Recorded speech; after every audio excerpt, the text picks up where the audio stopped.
Hello students, this is GS Global Institute. Welcome to our free online classes. In today's lesson, I am going to teach you about writing task 1 of the academic module for IELTS examination. But before that, if you have not subscribed our channel yet, please press subscribe button, and if you want to get updates from our channel, press bell icon too.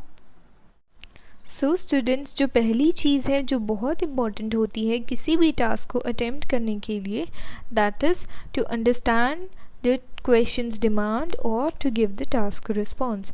जो task response होता है उसके सबसे ज़्यादा marks होते हैं. Okay, so basically वो क्या होता है, वो ये होता है कि आप क्वेश्चन को अच्छे से समझ पा रहे हो या नहीं समझ पा रहे हो. ठीक है, सो उसके लिए आपको क्वेश्चन को अच्छे से रीड करना बहुत इम्पॉर्टेंट हो जाता है. ओके, सो अब हम सबसे पहले क्वेश्चन को अच्छे से रीड करेंगे. सो क्वेश्चन क्या कहता है? The below chart gives information the data of immigration, emigration and net migration in UK. ठीक है, सो ये जो चार्ट नीचे गिवन है वो बेसिकली एक इन्फॉर्मेशन देता है, एक डेटा देता है. किस तरीके का डेटा देता है? जिसमें वो ये बताता है कि डेटा जो है वो क्या बताता है, इमिग्रेशन के बारे में, एमिग्रेशन के बारे में और नेट माइग्रेशन के बारे में, जो यूके के अंदर हुई है. ठीक है, कब हुई है? 1999 से लेके 2008 तक के बीच में. ओके, सो हमें क्या करना है, हमें इस पूरी इन्फॉर्मेशन को एक जो है टेबल में समराइज़ करना है. बेसिकली हमने राइटिंग टास्क 2 को अटेम्प्ट करना है. ओके, सो अब हम चलते हैं कि हम कैसे इस टास्क को अटेम्प्ट कर सकते हैं. जो सबसे पहली चीज़ आप राइटिंग टास्क 1 को शुरू करते वक्त करते हो वो होती है आपकी इंट्रोडक्शन. ओके, सो इंट्रोडक्शन के अंदर बेसिकली क्या होता है, उसमें आप ये बताते हो कि आप किस चीज़ की बात कर रहे हो, कहाँ की बात कर रहे हो और कब की बात कर रहे हो, जिसको हम बेसिकली बोलते हैं that you are answering 3 W's. Okay, so W क्या है? 3. वॉट, वेयर एंड व्हेन, यानी कि किस चीज़ की बात हो रही है, कहाँ की बात हो रही है और कब की बात हो रही है. इससे ज़्यादा आपको इंट्रोडक्शन में लिखने की कुछ भी और ज़रूरत नहीं है. ओके, सो चाहे आपकी इंट्रोडक्शन जो है वो कितनी भी छोटी बने, कितनी भी बड़ी बने, लेकिन आपने इन 3 W's को ही कवर करना है. इससे ज़्यादा आपको अपनी इंट्रोडक्शन में लिखने की ज़रूरत नहीं है. ओके, राइटिंग टास्क 2 में क्या होता है, उसमें हमें जो इंट्रोडक्शन का एक पूरा पैराग्राफ बनाना पड़ता है, लेकिन इसमें इस तरह की ज़रूरत नहीं होती है. हमने सिर्फ 3 W's को ही आंसर करना होता है. ओके, सो यहाँ पे हम क्या लिख रहे हैं, let us have a look. The chart gives information. So वो जो आपको मैंने दिखाया था वो एक ही चार्ट था. ठीक है, मैं आपको वो दोबारा भी दिखाऊंगी अभी, लेकिन फ़िलहाल के लिए वो एक चार्ट था. ओके, जैसे कि कई बार आप देखोगे तो आपको 2 चार्ट्स गिवन होते हैं जिसमें आपने कंपेयर करना होता है. ठीक है, so that was a single chart. ठीक है, सो यहाँ पे लिखा the chart. Okay, gives. So यहाँ पे अगर आप मान लीजिए यहाँ पे चार्ट लिखा है तो उसका जो नेक्स्ट वर्ड होगा वो प्लूरल होगा, और अगर चार्ट्स होता तो ये वर्ड जो है वो सिंगुलर होता. जैसे कि यहाँ पे चार्ट लिखा है, so it is written gives here. ठीक है, तो वो क्या बताता है, इन्फॉर्मेशन.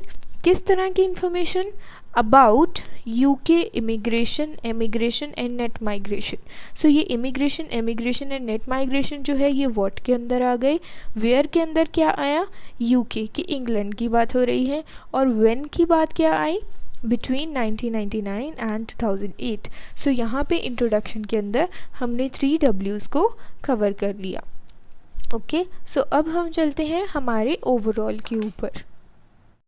ओवरऑल क्या होता है, जो चीज़ आप ग्राफ से देख के मोटा मोटा सा आप देख सकते हो, उसमें स्पॉट कर सकते हो, उसको हम बोलते हैं ओवरऑल.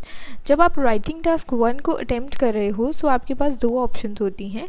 या तो आप ओवरऑल को यहाँ पे सेकेंड पैराग्राफ की जगह पे लिख दो, या फिर आप उसको लास्ट पे लिख दो. Okay, so there is nothing wrong. आप उसको यहाँ पे भी लिख सकते हो, आप उसको लास्ट पे भी लिख सकते हो, but I prefer writing it here. ठीक है, जब आपने ओवरऑल को स्टार्ट करना है सो आपको एक बेसिकली लिंकर यूज़ करना पड़ेगा. किस तरह का लिंकर यूज़ करना पड़ेगा? या तो आप लिख सकते हो ओवरऑल, और साथ में आपको कॉमा भी डालना ज़रूरी है। या फिर आप क्या लिख सकते हो, एट अ कर्सरी ग्लांस लिख सकते हो, okay, at a fleeting glance लिख सकते हो,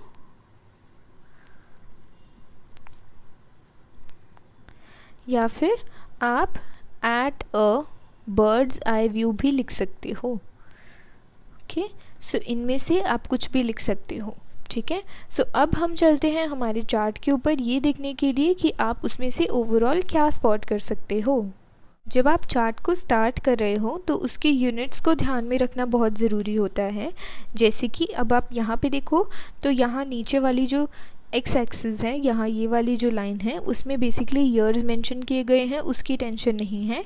लेकिन जो आपकी वाई एक्सिस है उसमें पॉपुलेशन मेंशन की गई है कि किस तरह के कितने लोग जो हैं वो माइग्रेट कर रहे हैं। ठीक है, सो यहाँ पे एक वर्ड थाउजेंड्स लिखा हुआ है। ठीक है, सो यहाँ पे तो बेसिकली फिगर्स लिखे हैं 100, 200, 300 ऐसे करके, लेकिन उसके यूनिट्स क्या हैं, थाउजेंड्स है। इनको भी हमने ध्यान में रखना होता है जब आप राइटिंग टास्क 1 को अटेम्प्ट करते हो।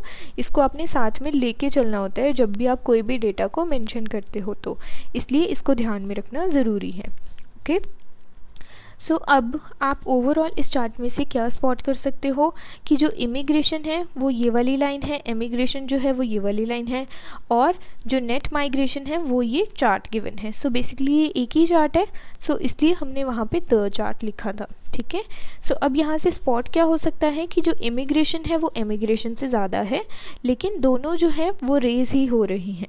ठीक है, सो दोनों में एक इंक्रीजिंग पैटर्न ही है, यही हम जो है इमिग्रेशन और एमिग्रेशन में से स्पॉट कर सकते हैं।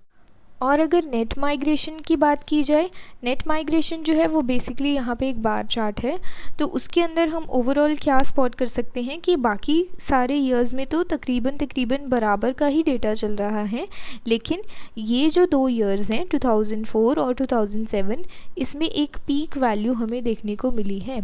ठीक है, सो इसी चीज़ को हम अपने ओवरऑल के अंदर भी मेंशन कर सकते हैं। सो अब मैं आपको दिखाती हूँ कि ओवरऑल को लिखा कैसे गया है।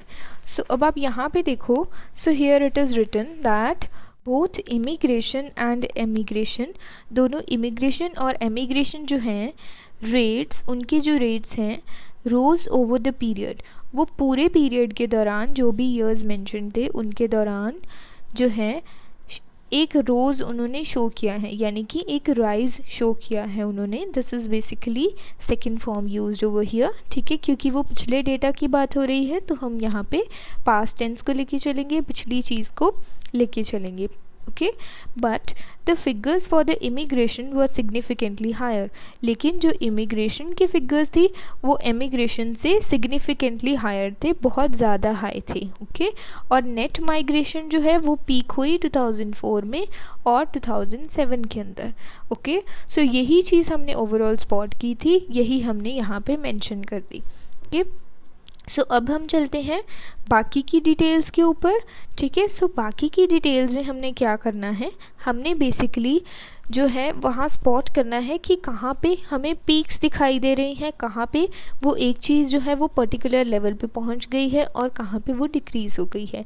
लेकिन हमें माइनर डिटेल्स में जाने की ज़रूरत नहीं होती है, क्योंकि हमें क्वेश्चन में भी दिया गया होता है that you have to highlight the main points. Okay, so अब हम चलते हैं, हम देखते हैं चार्ट को कि उसमें से हम क्या स्पॉट कर सकते हैं। जो इस तरह का चार्ट होता है जिसमें हमें बहुत सारे ईयर्स का डेटा दिया होता है, उसको हम 2 पार्ट्स में डिवाइड कर लेते हैं।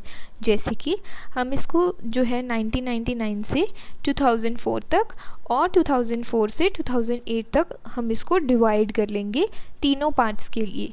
ठीक है, हम बेसिकली यहाँ पे कंपैरिजन करके चलेंगे। तो कंपैरिजन क्या बताता है कि जो स्टार्टिंग अगर हुई है इमिग्रेशन की, सो दैट इज़ अप्रॉक्सीमेटली 450,000 लोगों से हुई। इतने लोग इमिग्रेट हुए यूके के अंदर, इंग्लैंड के अंदर। ठीक है, और एमिग्रेट कितने हुए, तकरीबन 300,000 के जो है बराबर अप्रॉक्सीमेटली एमिग्रेट हुए हैं, ठीक है। और अगर जो है नेट माइग्रेशन की बात की जाए तो उन्होंने स्टार्ट कहाँ से किया, 160,000 से उन्होंने स्टार्ट किया नेट माइग्रेशन करना, ठीक है। मतलब this is basically a record, net migration किया नहीं उन्होंने, नेट माइग्रेशन जितना भी हुआ that was 160,000 over here, okay. So अगर हम 2004 तक देखें कि कितना जो है वो इंक्रीज़ हो रहा है, सो यहाँ पे जो एक इंक्रीज़ हमने देखा है नेट माइग्रेशन के अंदर वो 2004 पे हमें पीक दिखाई दी है, ठीक है। लेकिन यही हम एमिग्रेशन की बात करें, एमिग्रेशन की बात करें तो एमिग्रेशन में हमें कुछ इतना ज़्यादा जो है वेरिएशन देखने को नहीं मिली है, ठीक है। यही अगर हम इमिग्रेशन की बात करें सो ये जो है ये राइज़ होता गया है, although there is a fluctuation, लेकिन इसने 2004 तक एक राइज़ पर्टिकुलरली दिखाया है। और यहाँ पे ये कितना था, 450,000 था, here it has reached approximately to 600,000, ठीक है। सो तकरीबन जो है एक 150,000 का जो है 150 to 160,000 जो है वो राइज़ हमने यहाँ पे देखा है, ठीक है। सो इसी तरह अब अगर हम मेंशन करें हमारे चार्ट के अंदर, हमारी जो इलस्ट्रेशन है उसके अंदर, सो यहाँ पे क्या लिखा गया है, here it is written that in 1999 over 450,000 people come to live in the UK. So this is a way of writing the thing, ठीक है। come to live in the UK मतलब इमिग्रेट हुए हैं, ठीक है। सो आपको भी अलग अलग तरीके से उस सेंटेंस को लिखना है, ठीक है। while, सो यहाँ पे कंपैरिजन करते हैं एमिग्रेशन के साथ, the number of people who emigrated stood at just under 300,000, तो वो कितने थे, 300,000 थे। The figure for net migration was around 160,000, और नेट माइग्रेशन की भी हमने फिगर देखी थी, दैट वाज 150,000, और आप जो है अप्रॉक्सीमेटली 160,000 भी लिख सकते हो उसको। And it remained at the similar level in until 2003, और अगर आप 2003 तक देखो तो उसका जो लेवल है that remains similar, okay. So यहाँ पे अगर आप देखो तो उसका जो लेवल है, उसकी जो पॉपुलेशन काउंट है माइग्रेशन, वो तकरीबन सिमिलर ही रहा है, ठीक है। 2004 में इसने यहाँ पे एक पीक दिखाई है, ठीक है। आगे की बात करते हैं कि आगे क्या लिखा गया है। From 1999 to 2004 the emigration rate rose by nearly 150,000 people, ठीक है। जो इमिग्रेशन है वो 150,000 पीपल से इंक्रीज़ हुई है, but there was a much smaller rise in emigration, लेकिन एमिग्रेशन में इतना डिफरेंस नहीं देखा गया था। Net migration peaked at almost 250,000 people in 2004, और जैसे कि माइग्रेशन की बात हुई थी नेट माइग्रेशन की कि उसने एक पीक शो की थी 2004 के अंदर, तो वो कितने लोगों के आसपास थी, that was here approximately 250,000 people के ऊपर उसने एक जो है पीक शो की थी। सो अगर हम बाकी की डेटा की बात करें तो उसके अंदर क्या हुआ है, 2004 से लेके 2008 तक अगर हम एमिग्रेशन की बात करें तो उसने फ्लक्चुएशन शो की है, ठीक है। वो पहले बढ़ रहा था लेकिन ऑल ऑफ अ सडन वो 2007 में ड्रॉप हो गया, और फिर उसके बाद उसने फिर से एक ग्रोथ दिखाई, वो फिर से बढ़ना शुरू हो गया, ठीक है। सो हमने इसकी अगर लास्ट रीडिंग हम रिकॉर्ड करें so that is approximately above 400, ठीक है। सो हम इसको यहाँ पे ये है इसके बराबर, so it can be approximately 420,000, ठीक है। सो इतना उसने इंक्रीज़ दिखाया, ओके।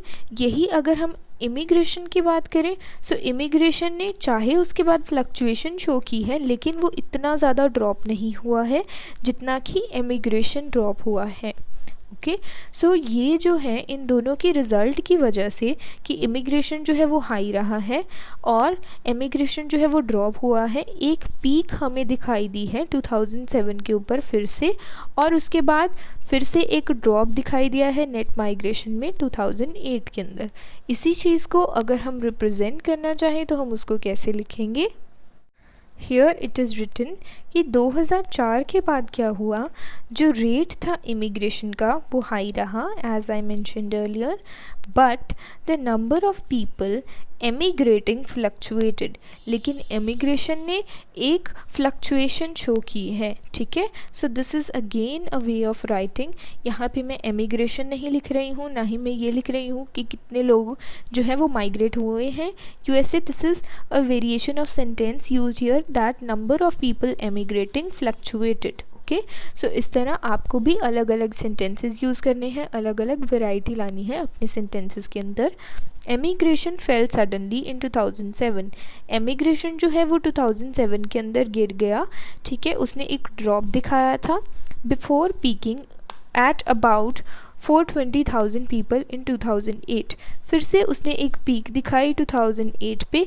कितनी पीक थी उसकी? 420,000 लोगों की थी।